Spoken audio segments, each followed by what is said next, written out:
Okay, we are ready. Please teach us. Okay.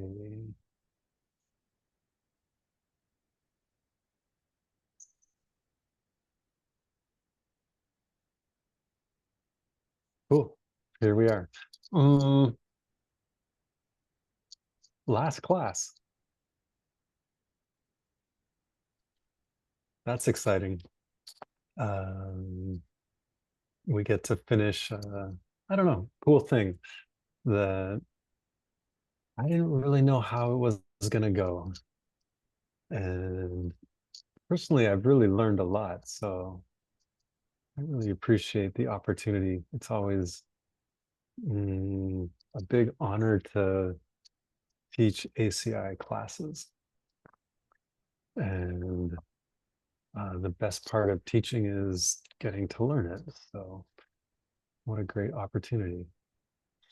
Mm, we have about 3 hours of content to do today. So let's begin. Let's remember what the hell's going on in this course. We're supposed to be studying Vinaya, and then suddenly we're not, right? Suddenly we're in Lam Rim. And to me, like, oh my God, Vinaya seems like a long time ago. So we did 8 classes of Vinaya.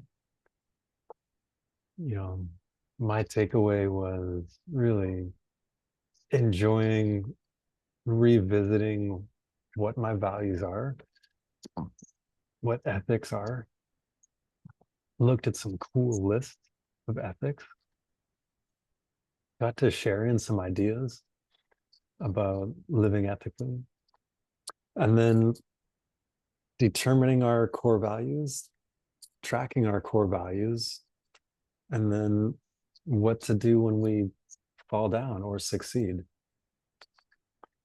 And that's in this course, the context is pratimoksha.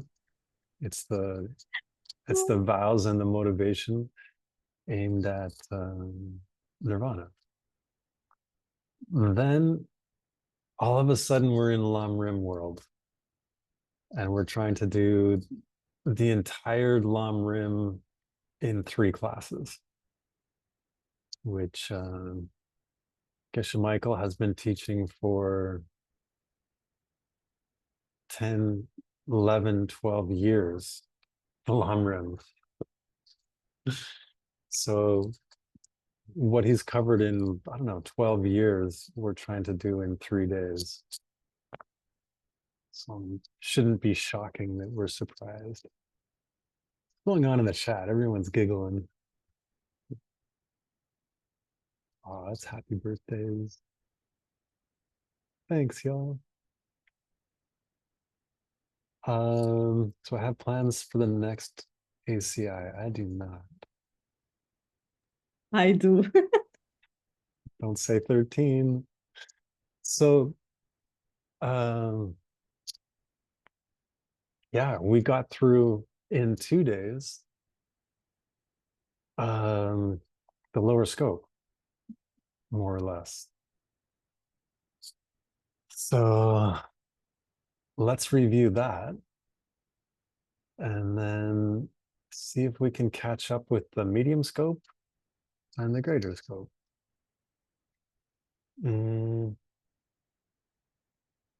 Lower scope. There's 4 traditional steps to the lower scope contemplations. The steps of the path shared with those of lower scope. Right? So what are those 4?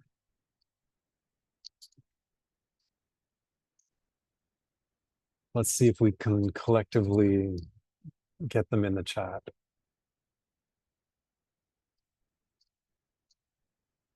What are the for, let's actually step back one more. What's the two preliminary steps?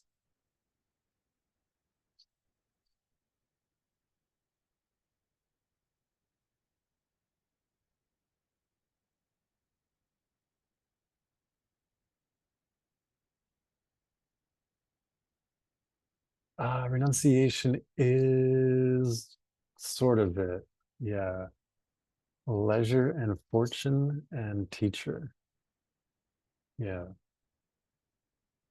Yeah. So it's contemplating our leisure and fortune, this precious opportunity we have to study, and then finding a teacher.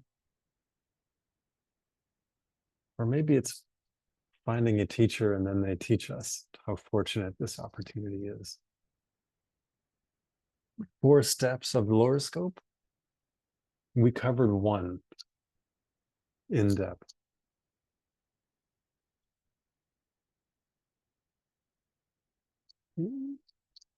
Yeah, cool. Oh, it's got the 3 steps of the awareness of death. But so we had 9 points of an awareness of death meditation. And those 9 points uncovered death is certain. We don't know when we die. At death, nothing but Dharma helps. But then we gotta go one step further, I think. Otherwise, it's depressing. Right? Otherwise, it just doesn't feel good. Right? What are those 3 realizations? What do they lead us to? And we didn't cover it all that much. I just mentioned it so that no one would get too depressed. It should lead us to 3 realizations, or 3 resolutions, Shilla calls them 3 resolutions.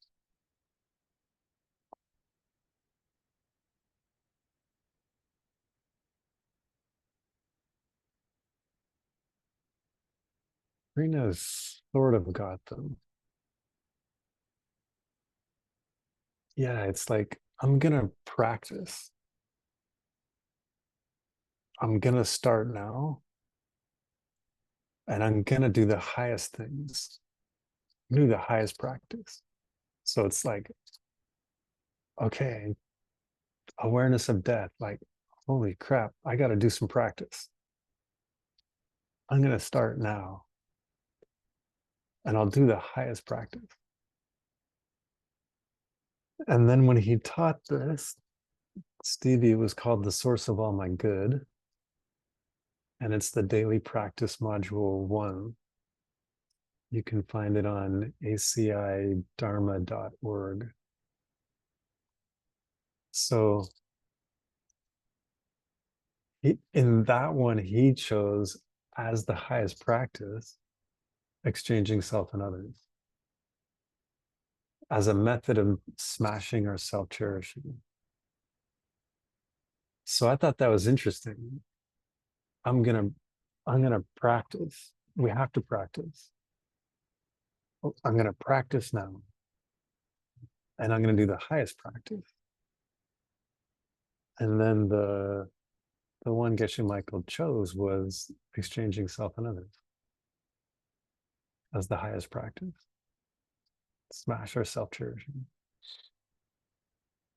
So that's the first contemplation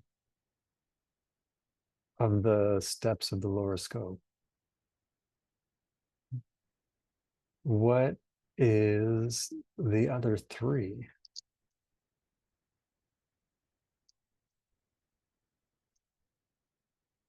If we understood the fact that we must die, what's the next step?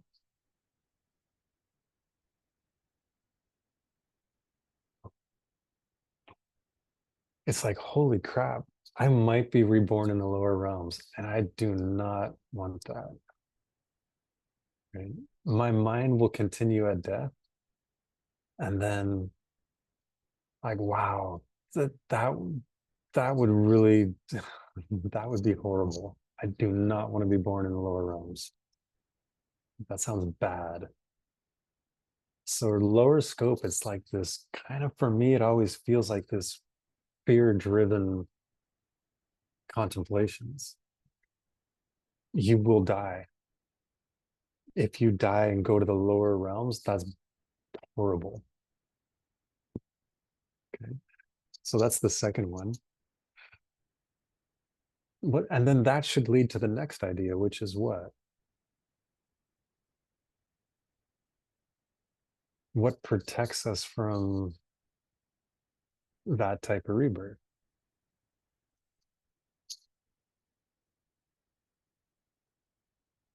Yeah, Olha says Vinaya. Good answer.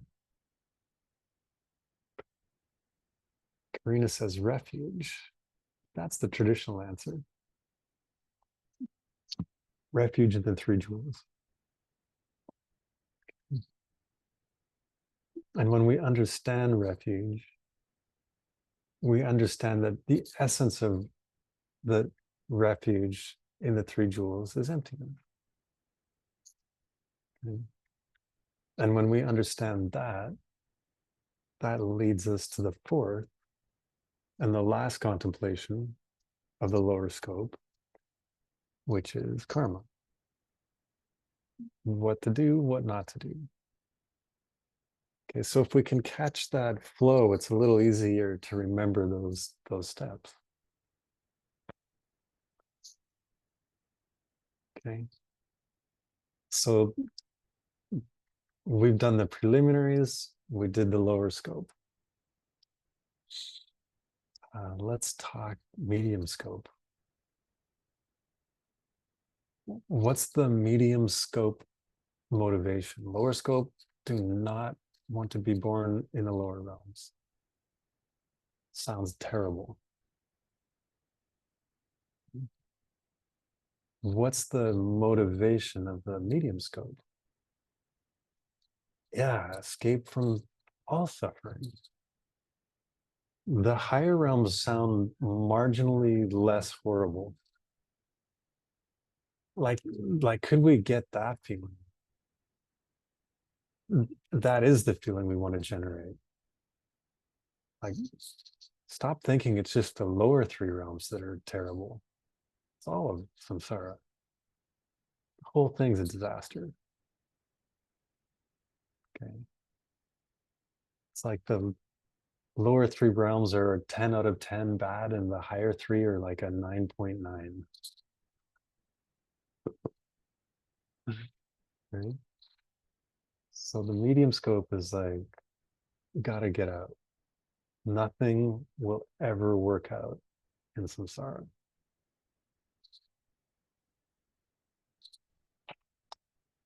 And so we need to get out. Quit trying to fix it or make it better. That's not the plan. We aren't gonna put a band-aid on samsara and make it okay. So the medium scope, it has two parts, two main contemplations. And sometimes they're presented a little different, but in the reading, the two parts are, we have to contemplate the truth of suffering and the truth of the source of suffering. So we have to think about, what's wrong with samsara? Suffering and the cause of suffering. And then we do the meditations on that. So, oh, there's some slides on this. Let's do the slides. It's good we didn't show them. It would give away the answers.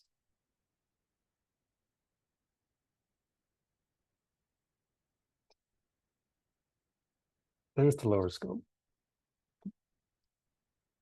Preliminary. Let's take a look at the lower scope. There they are.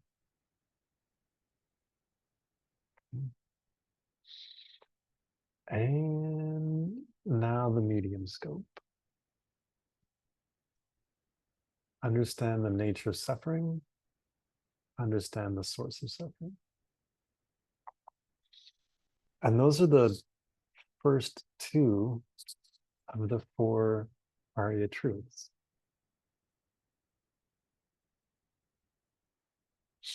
Mhm. So the four profound realizations that someone sees at the path of seeing. So when we talk about seeing emptiness directly, there's two parts. Let's get some balloons going on my birthday. Oh, yeah, there we go.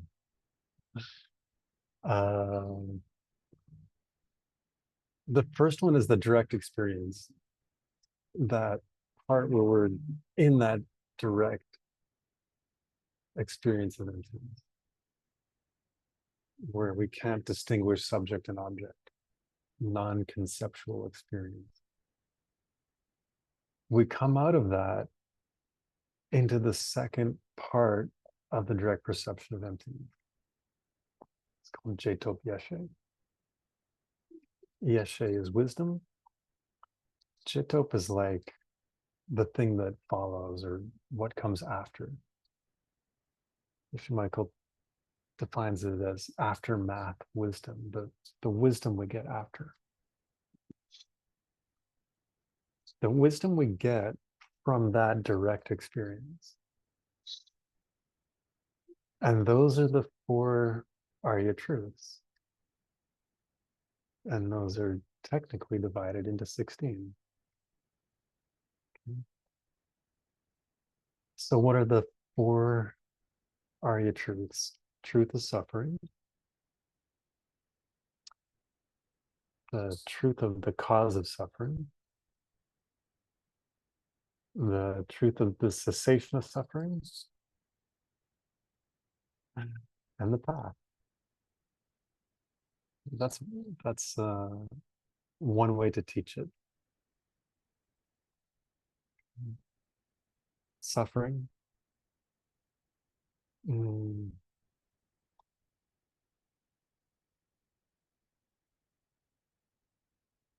Yeah.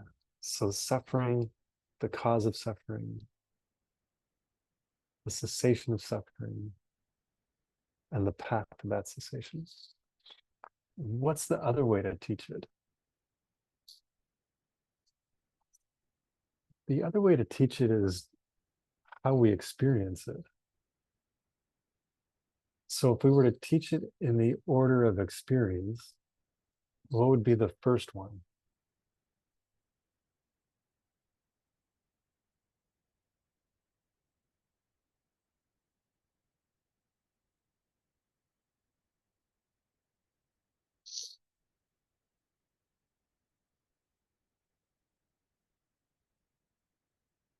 In the order of experience, what's the of the Arya truths? What would be the first one that happens?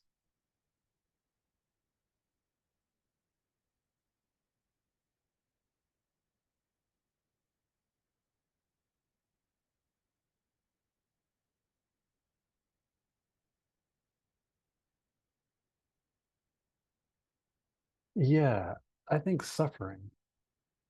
This is the other way to that it's taught. First one is like we just recognize suffering. We notice that the world includes suffering, and we ask the question like, oh wow, huh, seems like there's a lot of suffering. I wonder what's the cause? Why do things just not seem to work out? No matter how hard I try to fix my life, it never completely works out. things kind of end up at some point always crumbling. Why? So the first is the suffering. The second is trying to figure out the cause of that.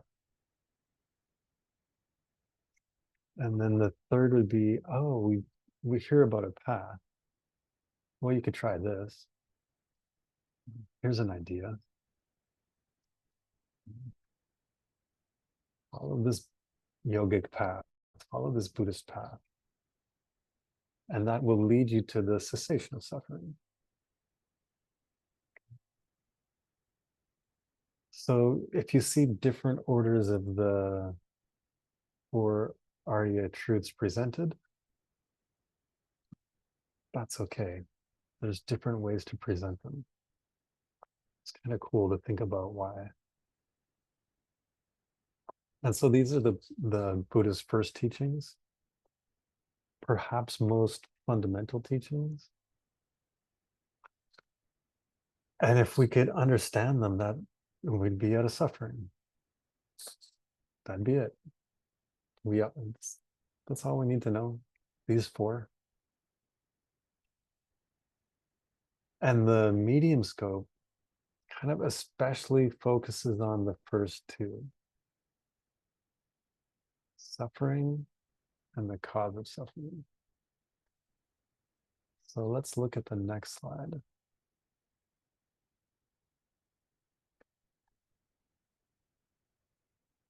Okay, so we'll look at the truth of suffering. Different ways to describe the truth of suffering. Often it's talked about as the three forms of suffering. All samsara well, samsara has three forms of suffering. Like the obvious pain, backache, headache, stress. The second is impermanence. And the third is a kind of a subset of impermanence, in that it's called all pervasive suffering, meaning that I think it means that, you know, everything is going to end. Death is the inevitable result.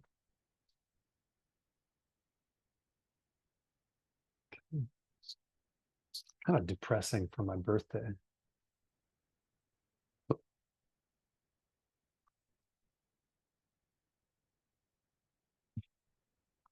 So it's divided into, well, what is the truth of suffering? Well, it's the entire world and every single person on it.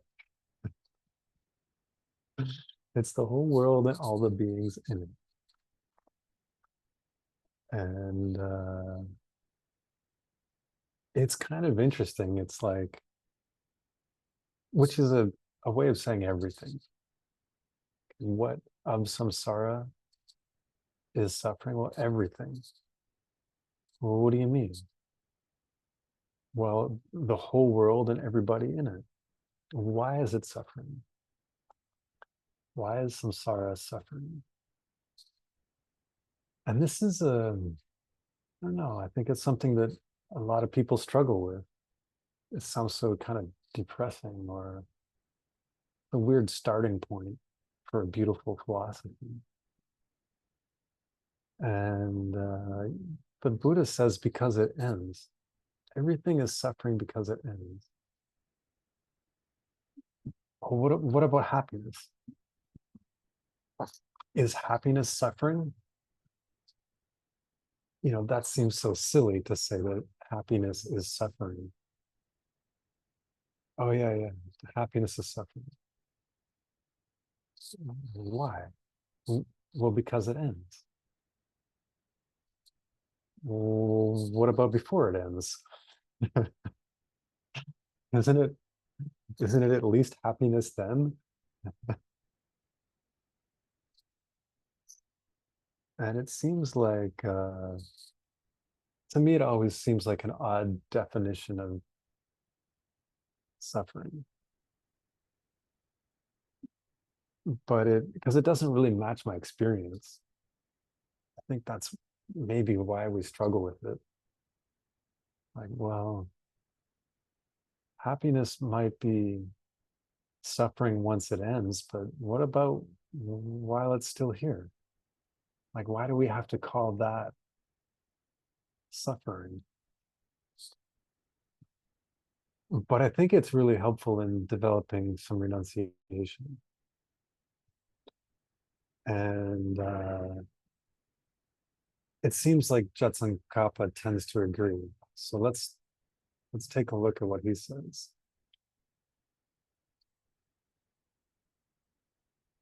Next slide. Yeah, cool. He says, if we don't put effort into contemplating suffering, we won't develop a desire to be free. So sometimes I feel like it's really great when we have a strong objection. Like, what are you talking about? Happiness is suffering. Like, that's a stupid, terrible idea. And there's a lot of dissonance. There's a lot of, like, for me, a lot of natural, like, I want to debate that. Like, I don't particularly like that idea. So I would like to, prove to myself is wrong. And then that's great. We get to, for me, because there's so much dissonance, now we can really attack that idea and see if it holds. And Jetson Kappa's like, we got to do that. If we never really think about that, we never come to a conclusion that even happiness is suffering, then we're probably not going to have a real strong sense of renunciation. We're probably going to end up chasing worldly happiness around a little bit longer, trying to put those puzzle pieces of life together in a picture that's called happiness, and expecting when we get that last piece in, ding, the world will be all shiny and forevermore. We'll all live happily ever after. So just get all the pieces right. It's like, yeah, you should think about that. And that's the first are the truth. Suffering. Okay. And so Geshe Michael taught this as a Lamrim in the Lamrim meditation. And I'm sorry, we went down this road of trying to do the whole visualization thing. It's a beautiful meditation, and I had in my mind we would be able to do it all, but that's not going to happen. We missed already a good chunk.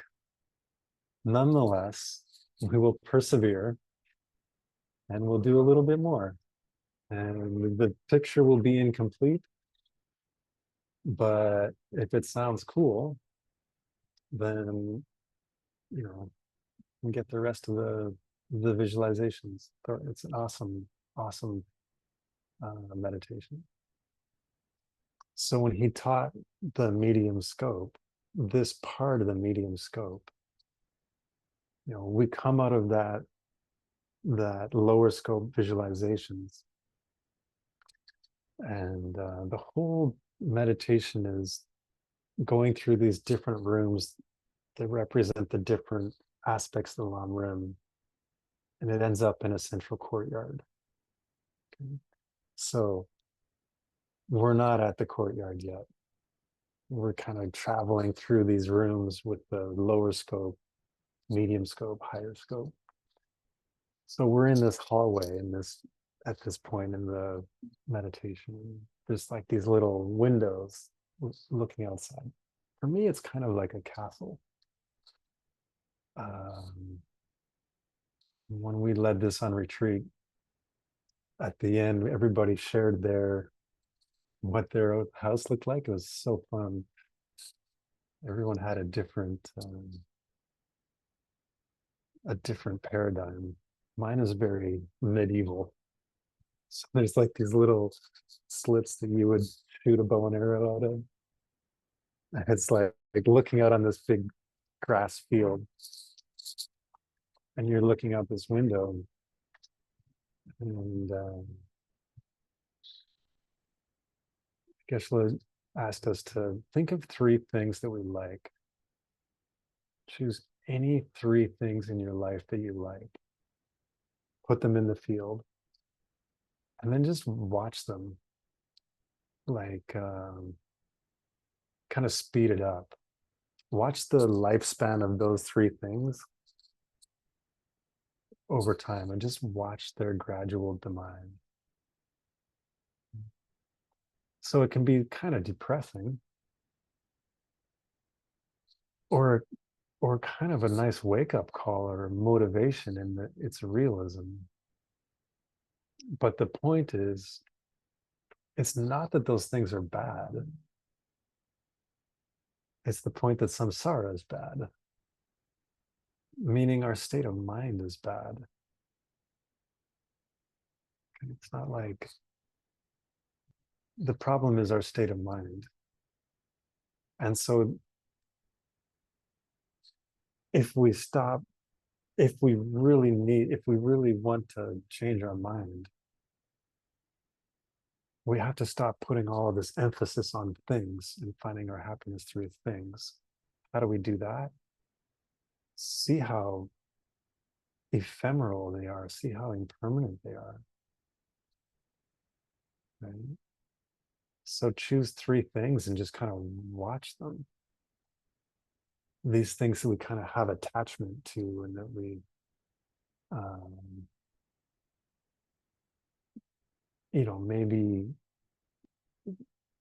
maybe create bad karma to get, or maybe kind of like how much time goes into acquiring them, keeping them, and the suffering of losing them.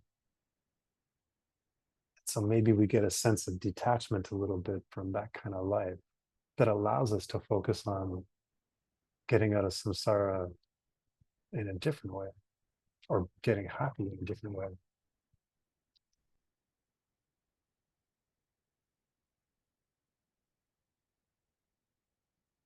So we'll do that. We'll do a couple meditations today. We'll do this one briefly. It'll be short. Ready?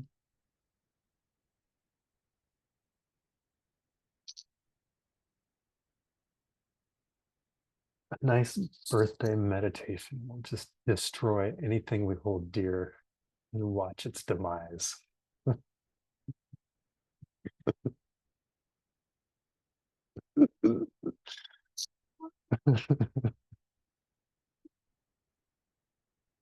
Sarah's giving me a hard time.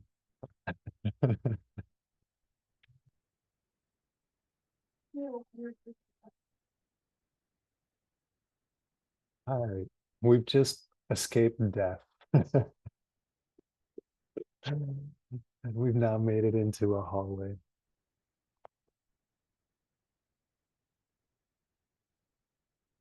I promise the long room gets a little more uplifting.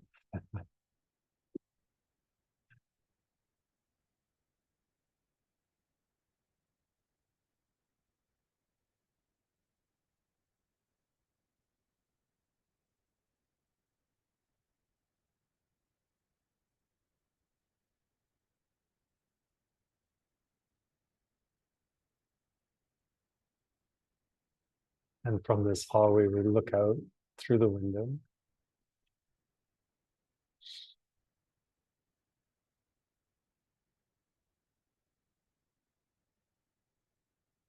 And then think of three things that we have in our life that we enjoy, value, or cherish.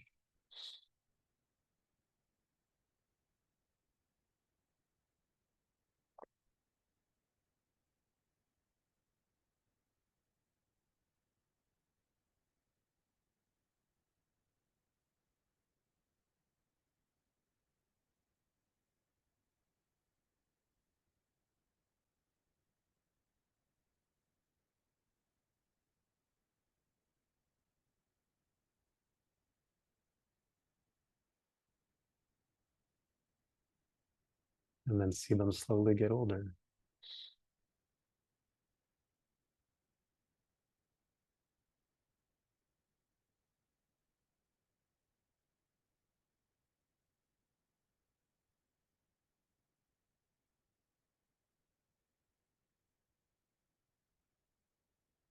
And spend a few minutes to see the very act of experiencing these things depletes them. But by experiencing something, the karma for that thing is running out.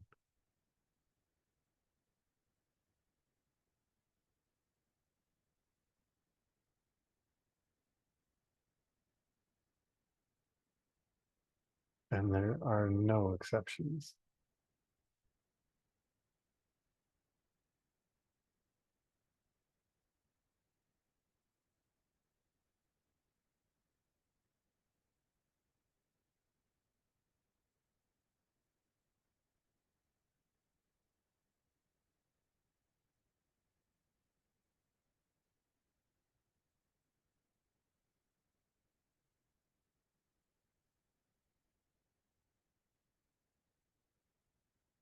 Get in touch with the fact that things are impermanent. They're changing moment to moment.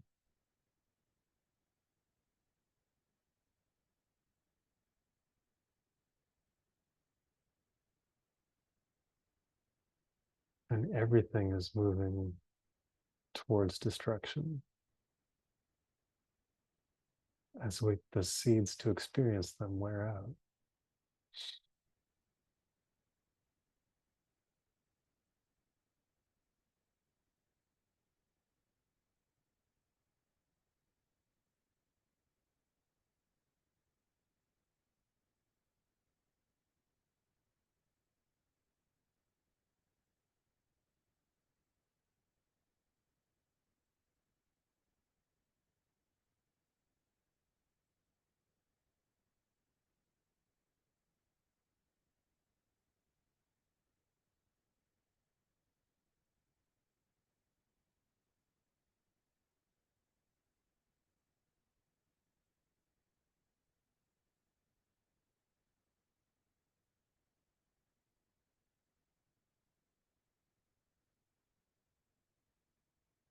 And now reverse time and bring those things back to how we experience them now.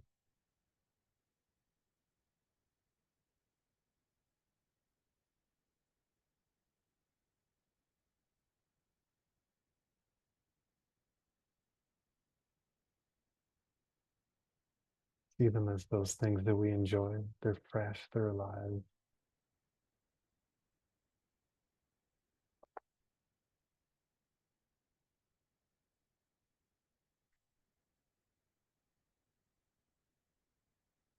You can open your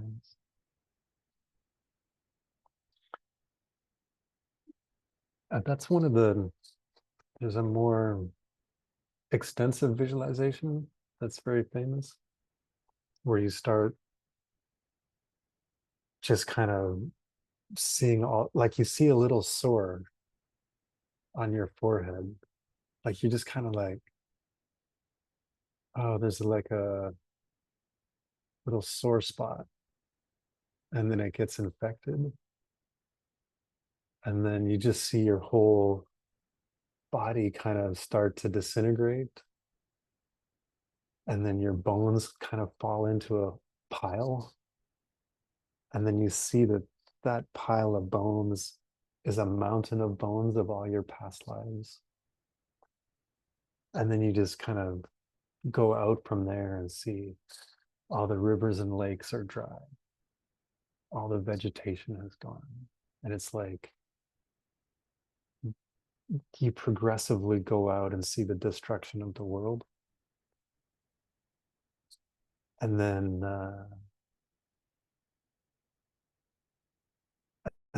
everything's dead.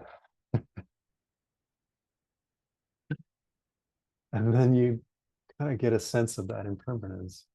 But then at the end of that, they're always like, okay, bring it back in, fix everything. Don't leave everything trashed, bring it back in. And it's a very uncomfortable meditation. I don't do it much because I don't particularly like it. It doesn't feel great. But that's kind of the point. So if you want a good dose of that, it's a very powerful experience, I think. So that's the truth of suffering. Everything is marked by impermanence. Then we get the source of suffering. So the second Arya truth, the source of suffering. And Jetsankapa says, if you don't think about the source of suffering, you won't understand how to get out. So if we don't meditate on suffering, we won't want to get out. But then if we don't meditate on the source, we won't know how to get out. He said it's kind of like shooting arrows at a target we don't see. So we can experience suffering and like run around putting out fires all the time. But we could do that forever. Right? We can try to put out the fires of life forever. But we have to stop the person lighting the fires. Or it's just eternally putting out fires. Geshe Michael talks about, his example is like, you walk in the kitchen and there's water on the floor. Life has a problem, and so you mop up the water. And then you're like, okay, good, I'm done. I fixed the problem of water on the floor. And then the next day you go in the kitchen and there's water all over the floor again. So you go get the mop and you mop all the water. And you're like, okay, good, I've solved that problem. But then there's water the next day. It's like, we have to go under the sink and fix the leak. So we need to shut suffering off at the source. And that's misunderstanding. That's ignorance. That's the field that the other afflictions grow out of. If we could cut our misunderstanding, we can cut all of the other afflictions. I see some chat stuff. Let me look at it.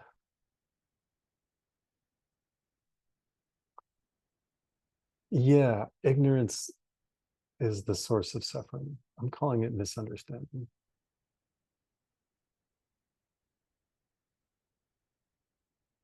I agree, Wendy.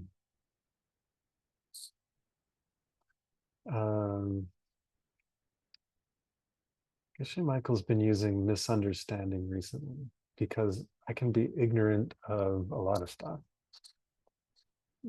Your middle name. But it's not the point. It's that I misunderstand the nature of you. And I think it's a cool distinction. I think it's a better word than ignorance. So specifically, it's karma and mental afflictions. And then when we talk about mental afflictions, misunderstanding is the main one. So it's when we talk about the source, Jetson Kopp is like, figure out what chains you to samsara. Like that should be important. That should be more important than the next presidential election. That should be more important than what's going on in sports. And it's like we're chained by our bad deeds and the thoughts that motivate them. And so it's not just ignorance, because it's ignorance motivates us to do an action, and that action produces the result that is the source of suffering. So we can see why it's not just ignorance. That just happens to be the most important one. And so when we look out at those important things to us, is it true that we'll lose them? Well, it's true that they're caused by seeds, and by experiencing them, those seeds will run out. But the implication is we can also perpetuate them.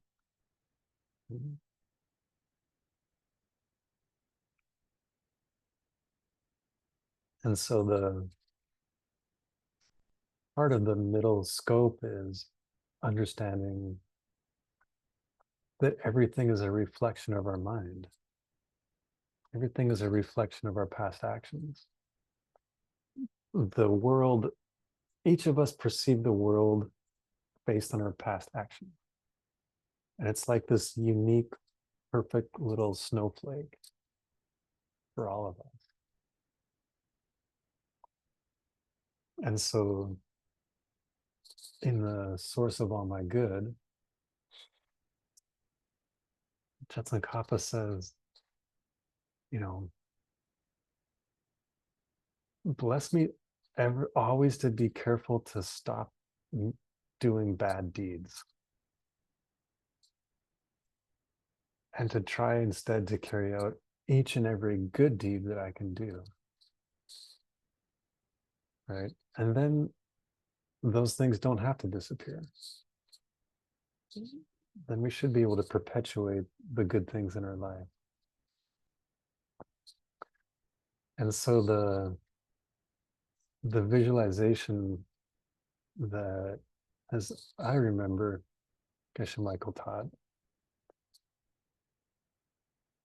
it's like we're in this room of mirrors, like the walls are mirrors, meaning like the world is a reflection of us. What we see is what we did. And we're in this room, and there's all of these displays. It's like I don't know, like a secondhand store. You go into like a resale store sometimes, and there's just so much stuff everywhere. I want to say like a Midwestern thrift shop, but maybe that's culturally not cool. I don't know. But it's like there's like tables with just stuff. There's like too much stuff for the table. But it's not stuff. It's like these little crystal glass figures. And so if we bump the table, it's like it's a setup. Like if you bump the table, something's going to fall, and then you got to pay for it. Right? So we're in this like delicate china shop that if we bump anything because we're not being careful, this little delicate piece of china is going to hit the floor, and we're going to have to pay for it. And the problem is we're not like a functional, nice human. It's like we're a bowl, like we're a big bowl in a china shop, trying to navigate. And that's what the medium scope is about karma. Like, be careful. Any negative act you do, you're going to pay for it. The shop owner is relentless. There's signs. If you break it, you buy it. Okay. So let's meditate on that for a second. The second part of the medium scope, being careful of the stopping the bad deeds and doing the good deeds. And if we did that, we wouldn't have to lose the things that we hold dear. We could perpetuate them. Or we could have a different experience of losing them. Okay.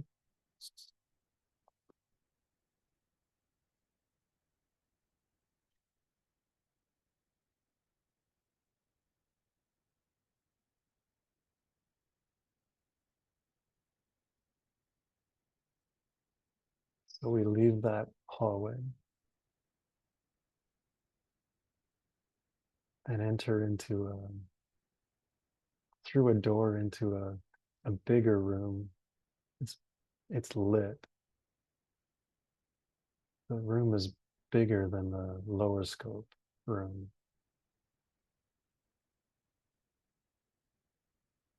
And it's lined with mirrors. The walls are like mirrors.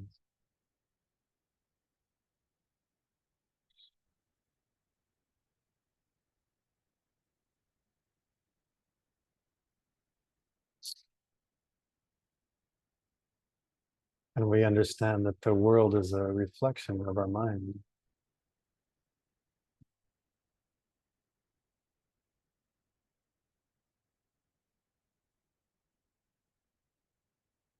Perfect reflection. Different for everybody.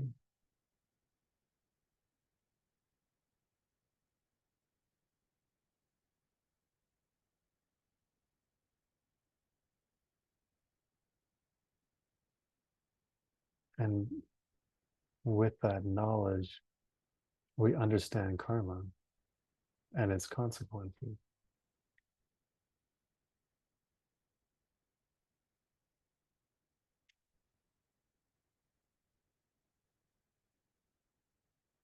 We can perpetuate the good things in life.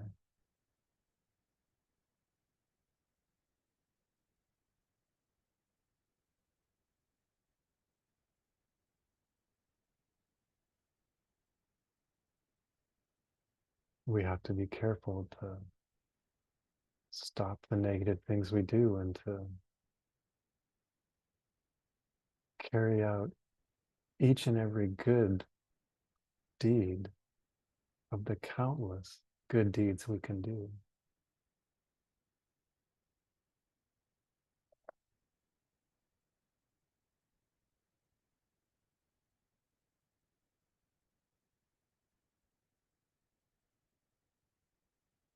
And so navigate walking through this room crowded with delicate pieces of china, being careful not to knock anything over.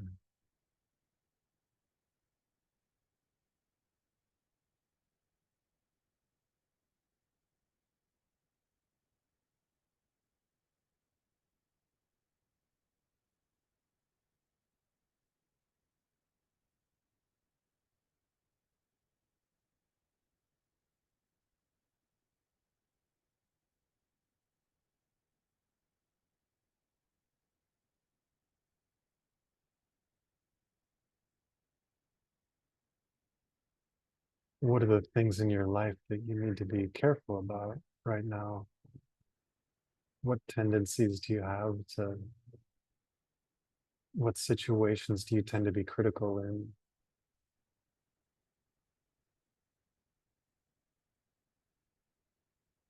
What people do you tend to be critical about?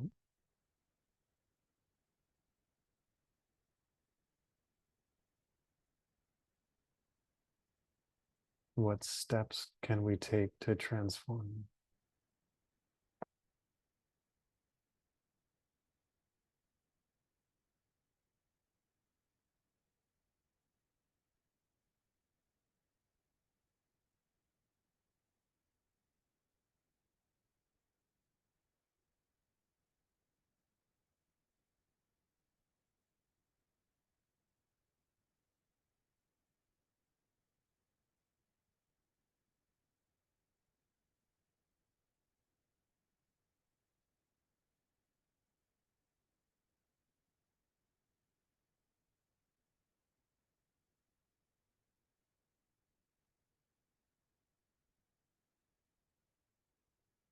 And you can open your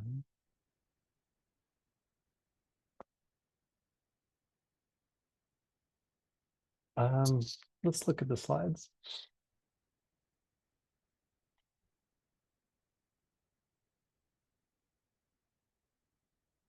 That is, let's go to the next one. And the next one. Okay, this is the third eye of truth. Suffering has an end. It's called the cessation of suffering. And the next slide. There is a path to that end. Those contemplations, Jetson-Kappa didn't focus on so much in this text. But there we go. We have the four Arya truths. Next slide. Oh, there's me 3 retreat with my buddy Ben.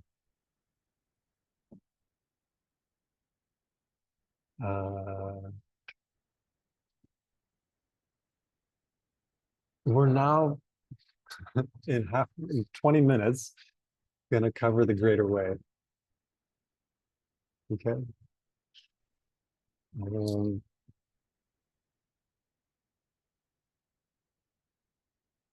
What's the greater way motivation?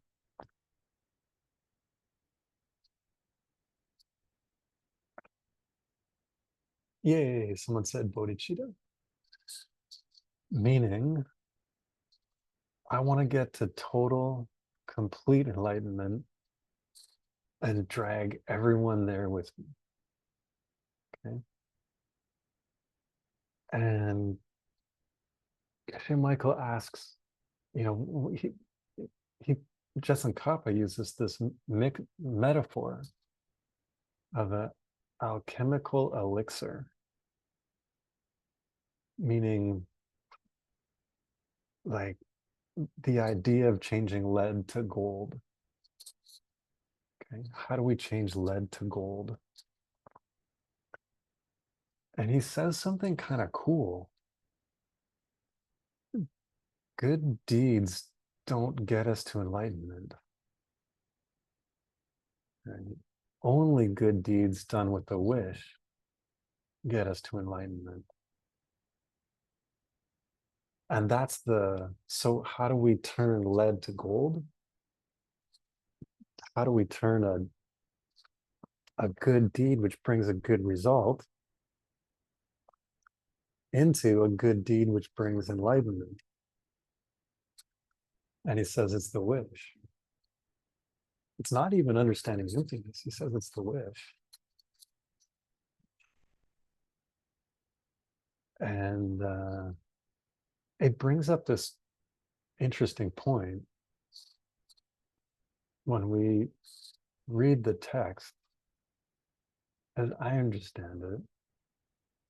Karma has this feeling of, or connotation of, being the thing that keeps you in samsara. Okay. In yoga, in Buddhism, karma keeps you in samsara. We have to break free of karma. And this verse kind of explains that. If we do our actions with the wish, that's no longer called karma. It's now called the two collections. Okay. Collection of merit, collection of wisdom. And those cause the body of a Buddha and the mind of a Buddha. And so, how do we enter the greater way? We need this wish. It's the, Jetson Kappa says, it's the central beam that holds up the house of the greater way. It's the thing that turns lead into gold. It's the door for entering the greater way. So it's the foundation of the actions of a bodhisattva. So we need to have this motivation, this specific motivation, or this specific wish to be on the greater way path, to be in the higher scope. Okay. So the higher scope is defined by the motivation to get enlightened, to benefit beings, and then is characterized by 6 activities called the 6 perfections. So let's go through those 6 perfections that characterize the greater way. Next slide. The first is, in this course, the 3 types of giving, or the 3 types of sharing, often presented as 4 types of giving. Okay.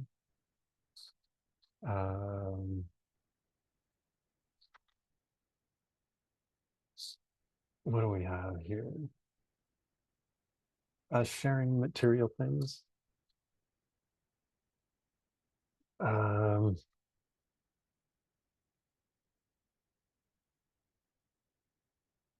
And Geshe Michael talked a lot about, like, thinking about giving in the sense of, like, an expansive view, like giving frequently.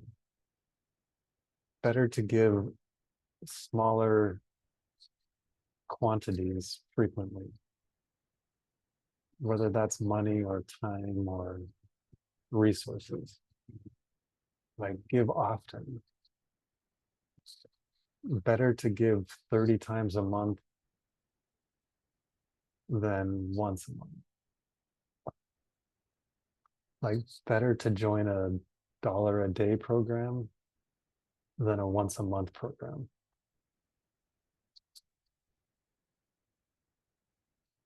And then he always tells a story of his teacher quoting the Pope.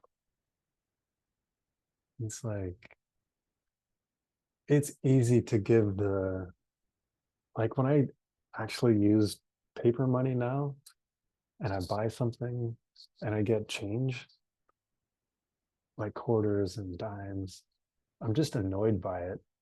It's just like, it's kind of annoying. And so it's very easy to give away. I don't want a bunch of change. And then I kind of feel good that I'm being generous, you know.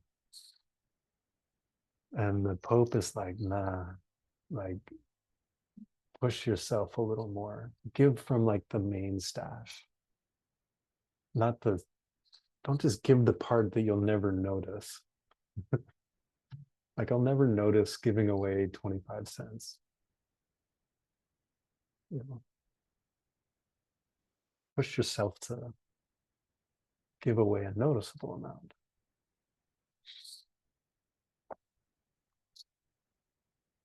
Giving Dharma,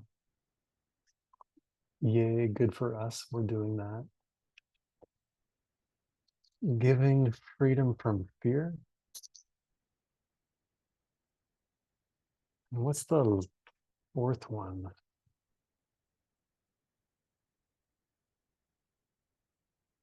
Sometimes giving love makes the list. We should add it. Giving love. 4 types of giving. That's the first of the perfections. When I do this visualization, we're going to walk into a 6-sided room, and there'll be a metaphor for each perfection. Okay. So the first thing you do is walk in the room. In the middle, there's a bunch of incense. So you light that incense. And that's the motivation. That's bodhicitta. So that motivation infuses the whole room. Okay. Then to the left, in that first corner, represent giving or sharing. I see a Christmas tree. There's 4 little presents under it to represent the 4 types of giving. The next corner to the right, the second perfection is ethics, a morality. I like to see a book, my 6 times book. The next corner, perfection of patience, mainly not getting angry. Shantideva says, at minimum, be a bump on a log.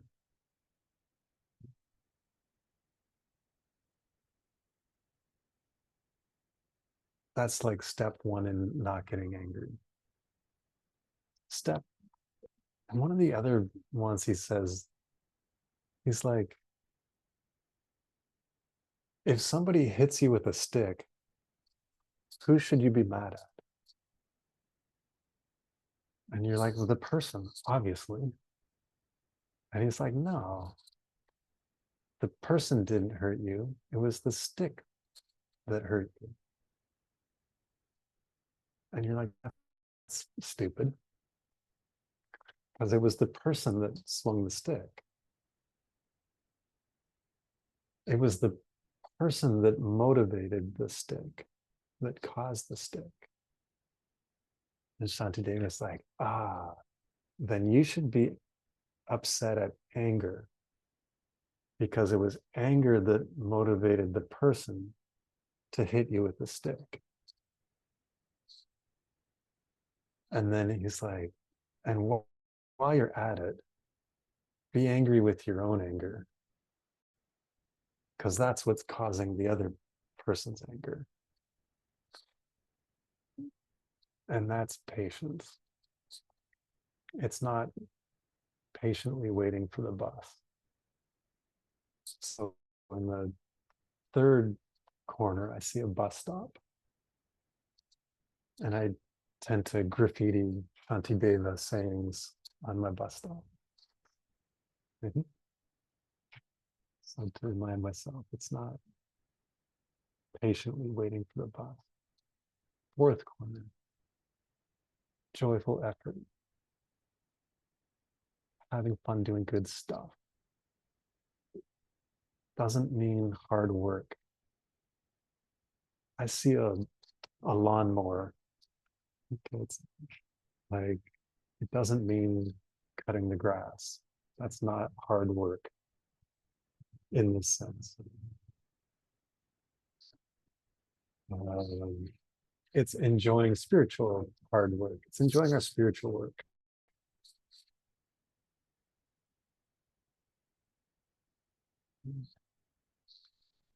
Fifth corner. And next slide is the perfection of meditation.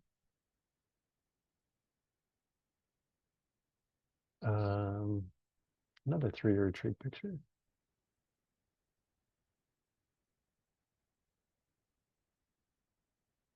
I think. Anyway, meditation. Here's the technical definition.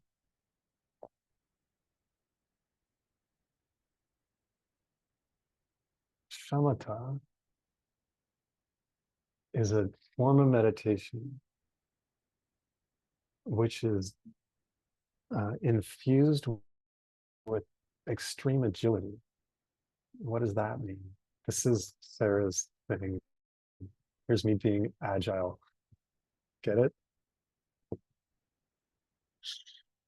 Thank you, Sarah. It means the agility of the body to put the body in the position that we want in meditation and to park it there, and the body doesn't disturb us. And then the agility of the mind to put the mind on the object that we want, and it doesn't leave.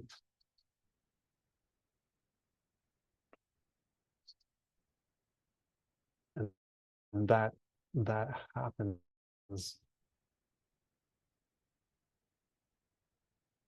through focus on one object. That's the technical description of shamatha. So that's the fifth perfection, the fifth corner. I like to see a microscope. And so we've got a very still, powerful state of mind that we can then focus on an object. In the last corner, next slide, we have wisdom. Looks like meditation. This one's wisdom. And that was in Turkey. I will see some of you at soon. There's our technical definition of wisdom. It's based on that state of meditation, and it analyzes the nature of reality. So in this room, I take that microscope from one corner, I take it to the next corner, and then I put a diamond under it, and then I'm looking at that diamond.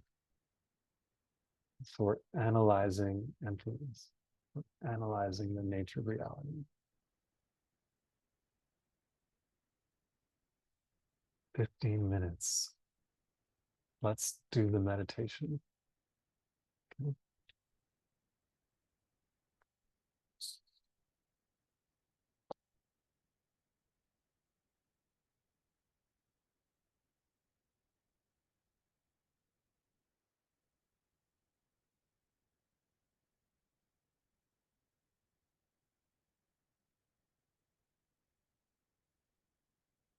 We leave that hall of mirrors,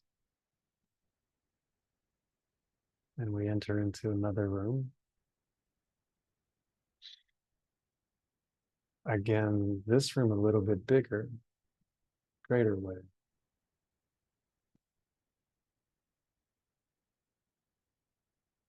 Has 6 sides.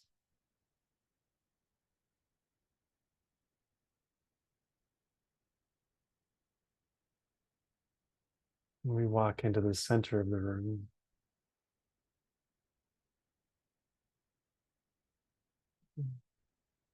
There's this big, like a thing that holds incense, and we light the incense.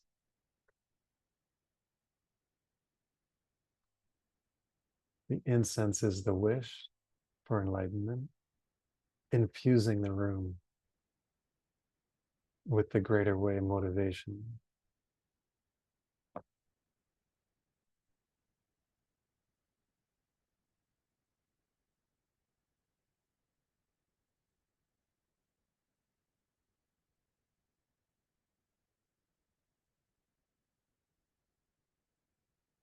And then in the first corner to the left, we walk over and there's a Christmas tree. for presence.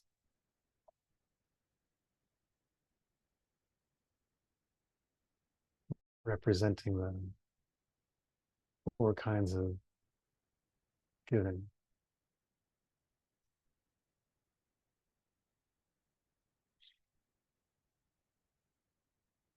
Can review those.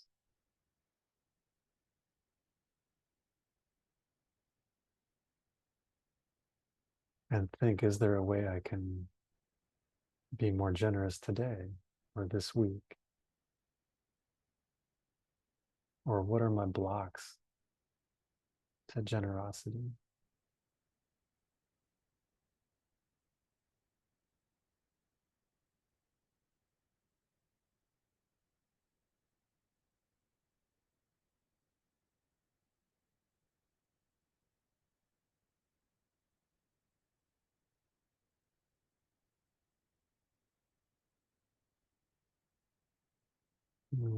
Leaving that, we go to the right, and there's a table with our 6 times book.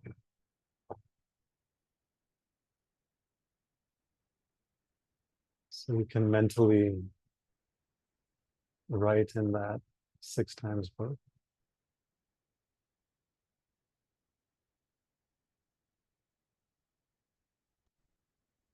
What's a core value I'm trying to keep? When did I do good? When did I not do so good?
And then in the 3rd corner,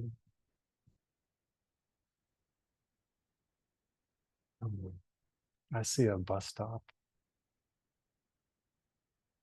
Represents not getting angry.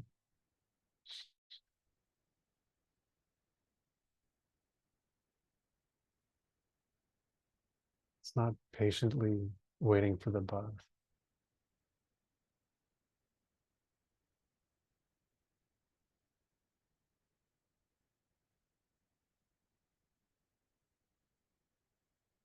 It's refraining from reacting.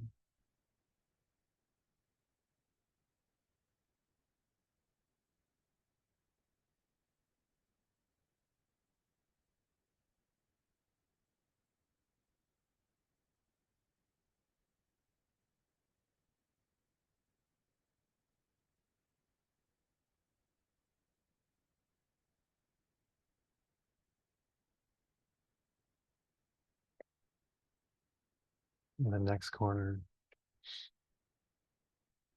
this corner represents joyful effort. It doesn't mean hard work. I see a lawnmower.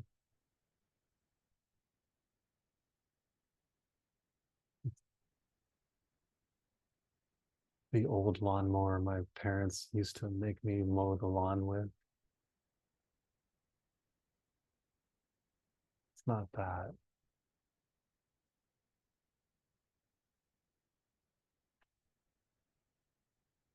It's enjoying the spiritual work. So take a moment to rejoice in the efforts we're making in our spiritual life.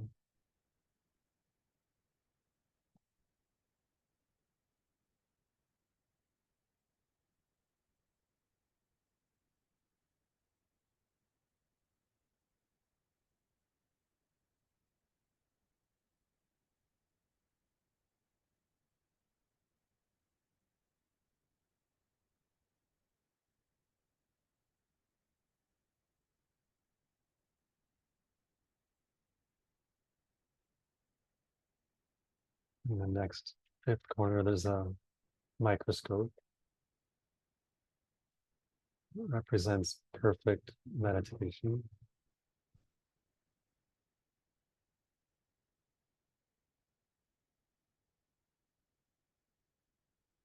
Pick it up and carry it over to the sixth corner where there's a diamond,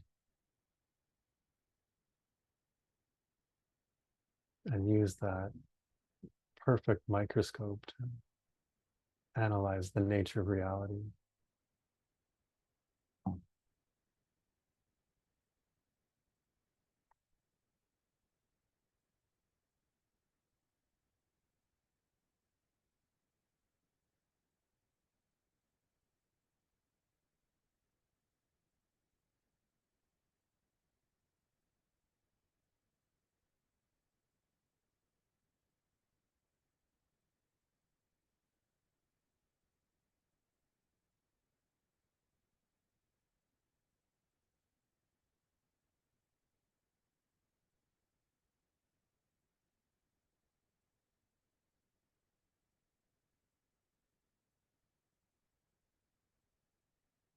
Take a moment and smell the incense and remember the room is infused with the highest motivation.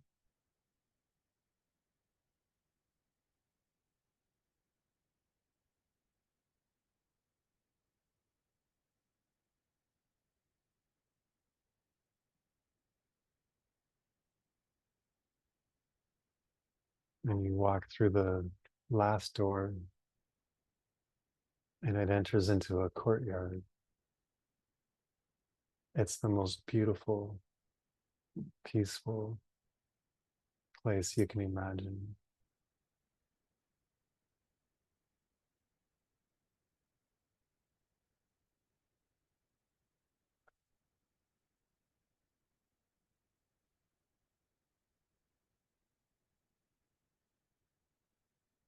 For me, there's flowers and a beautiful fountain. And the sun is perfectly warm.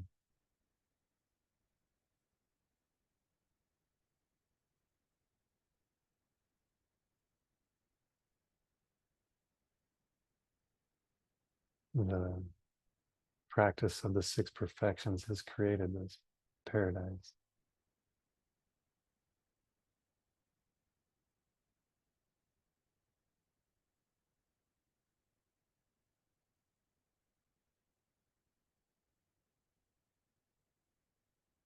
Looking down, my body is a body made of light, result of collections of merit.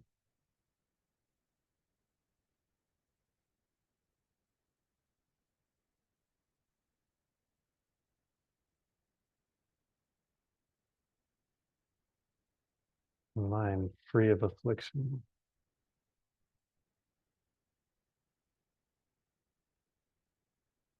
filled with beautiful thoughts.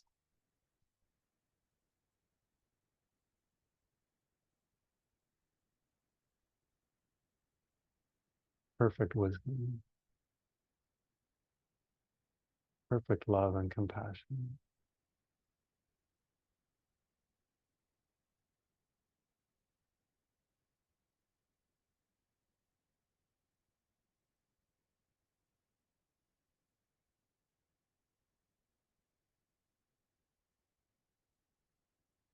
Sitting in the center of the courtyard,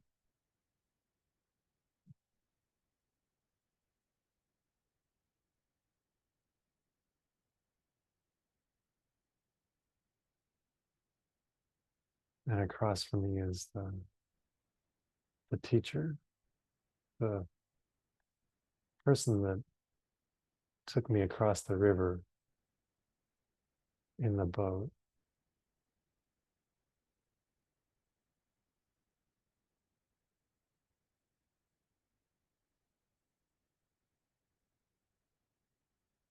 They've been with me the whole time.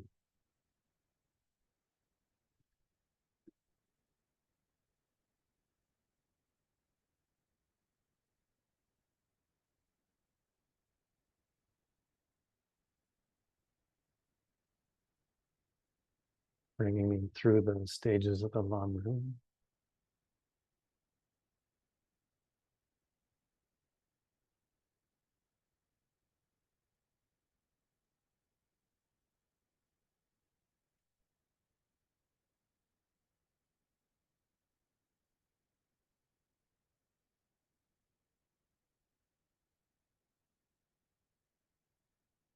And see their face and their joy that you're finally in the courtyard with them.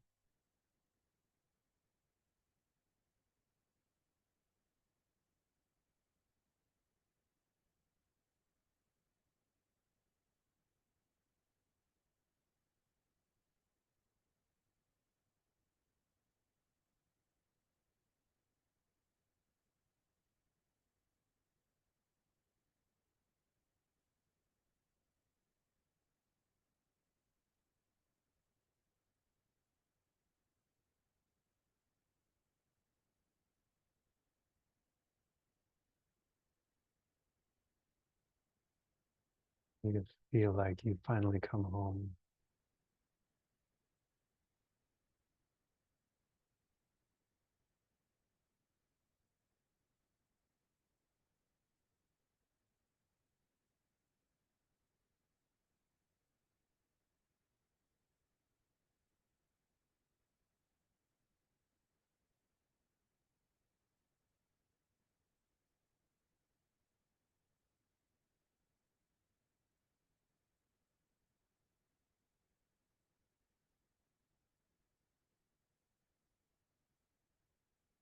And that feeling never leaves, no matter where you go.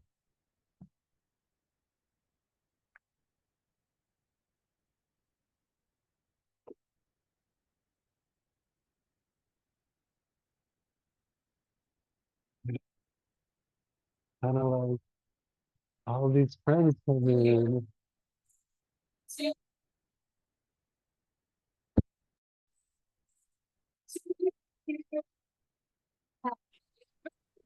Now I invite everyone to get a Happy birthday! happy birthday. Happy birthday to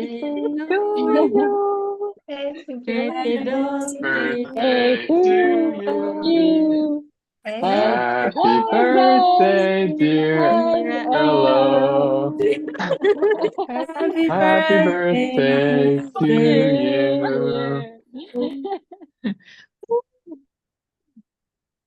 Aw. I'd show you all the cake, but it's a little sketchy. Right on Oh my time. God.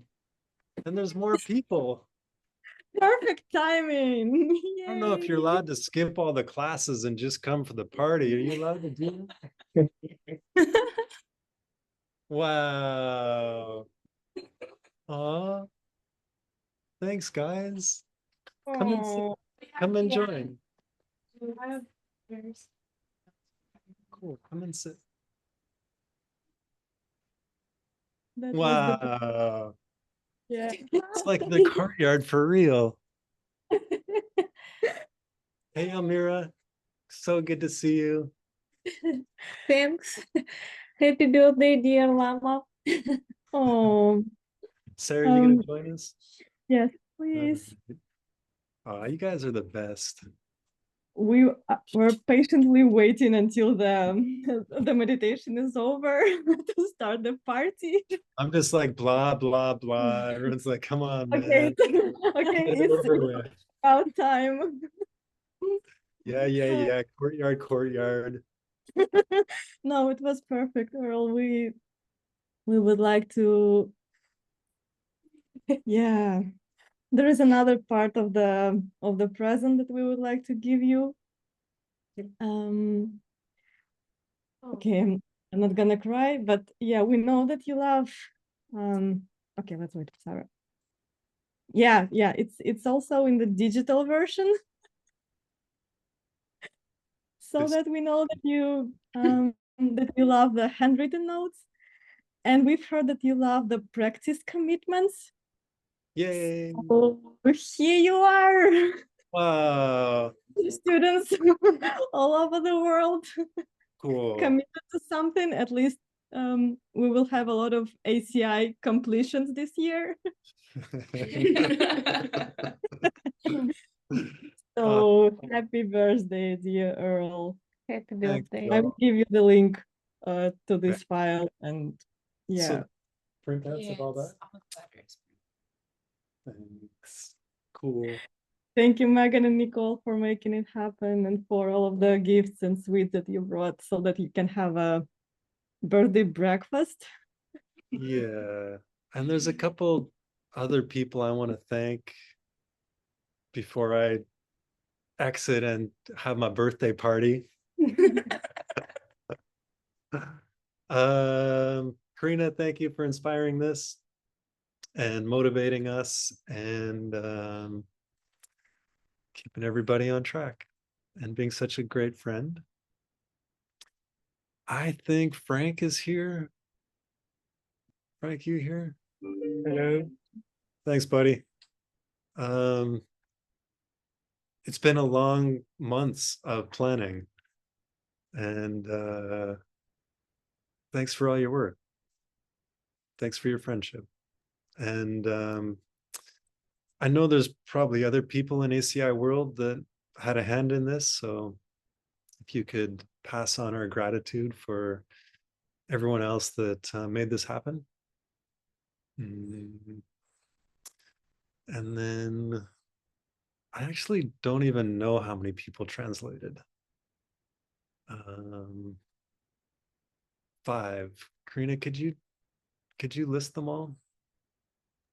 Yeah, it's from Russian-speaking team is Eka and Anastasia. And from Romanian team is Octavian, Roxana, and Christian. Awesome. Made it so possible for so many more people.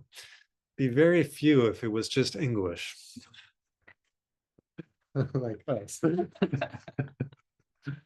Couple more.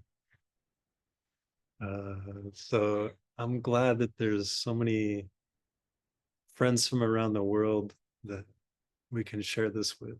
And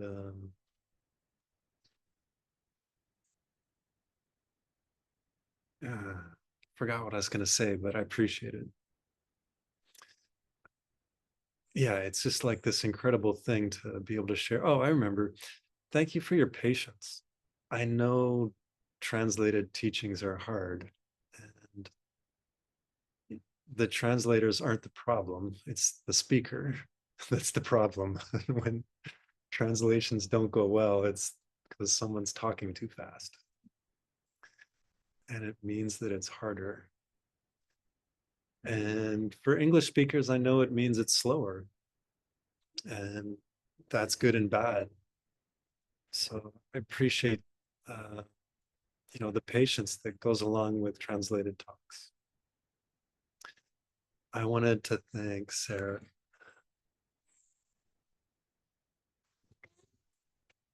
for doing all the PPTs and the encouragement right from the beginning, and for being such a good example for me in my life.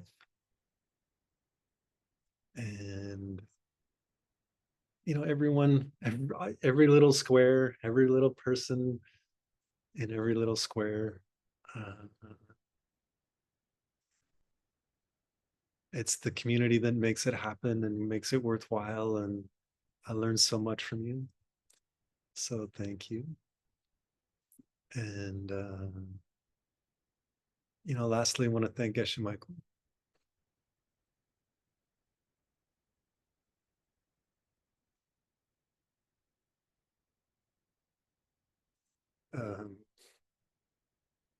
For teaching me, us. And yeah, just kind of relentlessly teaching. And yeah, offer my attempts to teach.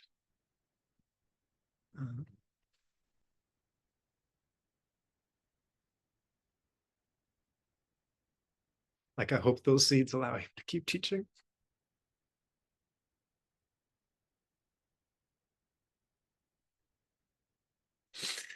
Okay. Well, yeah, thank you all. Mhm. I don't want to end. I don't want to end. I So, can help you with that, Earl. Well, we actually know what I will ask for.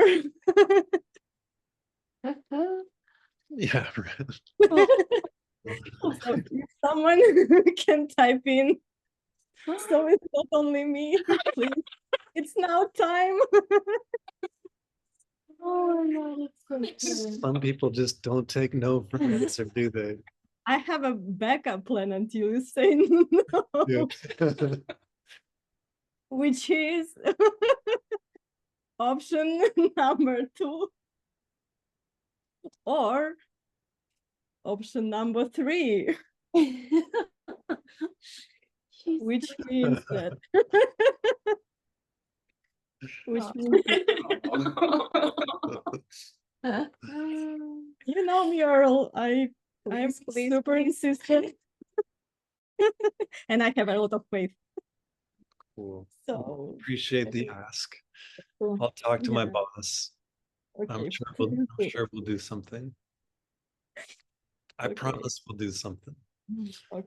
I don't know what or when, but yeah, we'll do something. We'll keep going. Thank you so much for finding a time in your very busy schedule and for just you know you know how much it means to me and to everyone. So please keep doing that for us until we get to that courtyard or nice place at the end of the meditation. So okay, thank you so much. All right, let's take a last moment to look at all the awesome faces and give each other some love.